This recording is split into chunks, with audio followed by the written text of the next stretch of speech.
Wait for the summary, Yesayer here on Democracy Now!, democracynow.org, The War and Peace Report. I'm Amy Goodman. Monsanto has denied our request for a spokesperson to appear on Democracy Now! With James Steele, but they did share with us their initial response to your questions, Jim, while you were reporting this article. I want to read some of what they had to say on a few of the issues you've raised. On patenting and lawsuits, Monsanto says, quote, protecting our customers' interest in research that will bring new advancements and future productivity tools to their operations is critical to their success and to ours.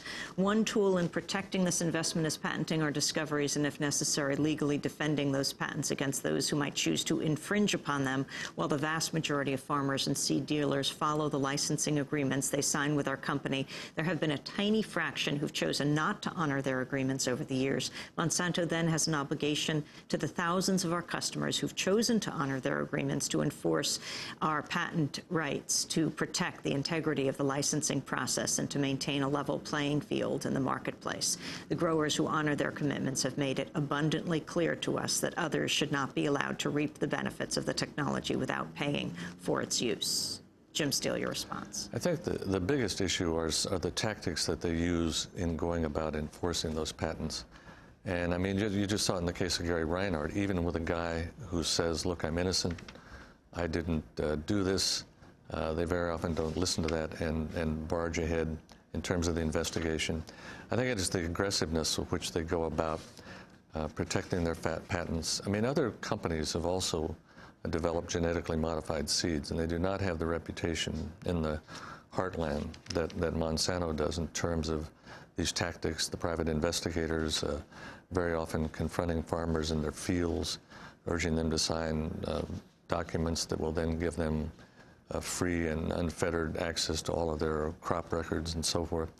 I think that's what separates them from some other companies. And the issue isn't just the amount of litigation filed, because Monsanto makes the point that very few cases actually go to trial. But the significant thing are the total numbers of these investigations, which are substantial and considerable. I was surprised to see your reference to Iraq and Paul Bremer, one of his last acts when he was in charge in Iraq.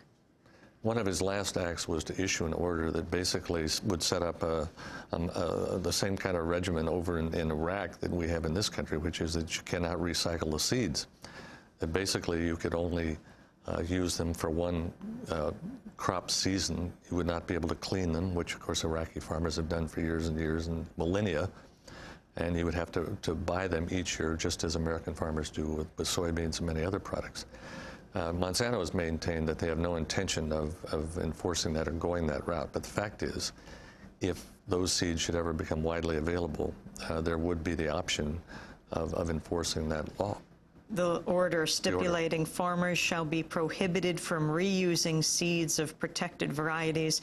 Monsanto has said it has no interest in doing business in Iraq, but should the company change its mind, the American-style law is in place. Jim Steele, milk. One of the things that just amazed us is, like, milk is this other whole battle that's going on out there that people are not aware of. Monsanto developed an artificial hormone to increase milk production. Cows are injected with this, and as a result of that, they give more milk. Many farmers, many dairy farmers, do not want to use this artificial hormone. They want to just get milk the old-fashioned way, the way cows have always produced this. And because there's such a movement in this country that people want to know what is in their food, what is in their milk, many of these dairy farmers simply put on their milk carton no RBGH, which means no bovine growth hormone. It doesn't say anything beyond that. In fact, on the back of many of these cartons, it says something to the effect that studies have shown there's no difference in the milk between cows that receive the artificial growth hormone versus those that don't. But even so, Monsanto has taken action, first with the Federal Trade Commission, to try to get some action to restrict that labeling, to change that labeling.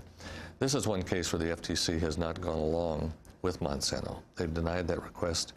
Monsanto is now working through various state agricultural departments, especially in big dairy-producing states, to try to get similar action on the milk cartons. And the dairy farmers I've talked to who do this, who've actually been singled out by Monsanto, one fellow down in Louisiana in particular. He said, look, consumers want to know what's in their food, what's in their products. All we are doing is telling them that. And what many of them are finding is that their sales actually increase as a result of that. The milk may cost a little more, but if consumers want it, they should have the right to have that choice. I was driving through Vermont this weekend and passed Ben & Jerry's, and they took on That's right. Monsanto, Years ago. just wanting to put on that they are RBGH-free.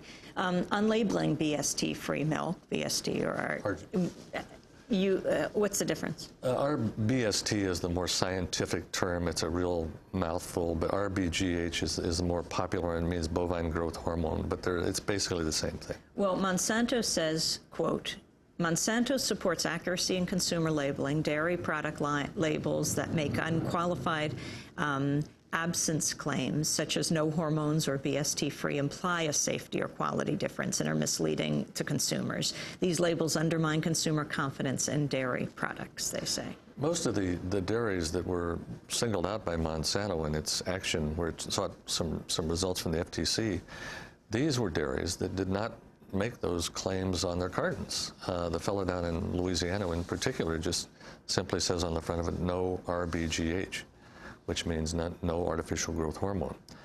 But Monsanto's taken the position that even that disparages the product.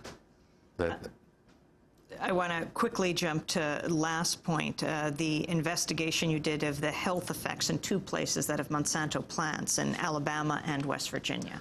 Right. Before, when Monsanto was a chemical company, and which was most of its history. Nitro, they produced an agricultural herbicide, and one of the offshoots of this was dioxin, which is one of the most polluted, contaminated substances imaginable. And the other place, Anniston, Alabama, they produced PCBs, which was this industrial lubricant used in all kinds of electrical equipment, machinery, and so forth. Both of these places, Monsanto operated these facilities for decades, and now both of them are tremendously polluted places, particularly Anniston. Many of the people in that community are walking around with elevated levels of PCBs in their bodies, which apparently will never change. Once these get in your system, it's very, very hard to get them out. Both of these are sort of a legacy of that, of Monsanto's past from the time it was a chemical giant. Well, James Steele, I want to thank you very much for being with us. James Steele is the co-author with Donald Bartlett of Monsanto's Harvest of Fear in the latest Vanity Fair magazine. This is Democracy Now!, democracynow.org.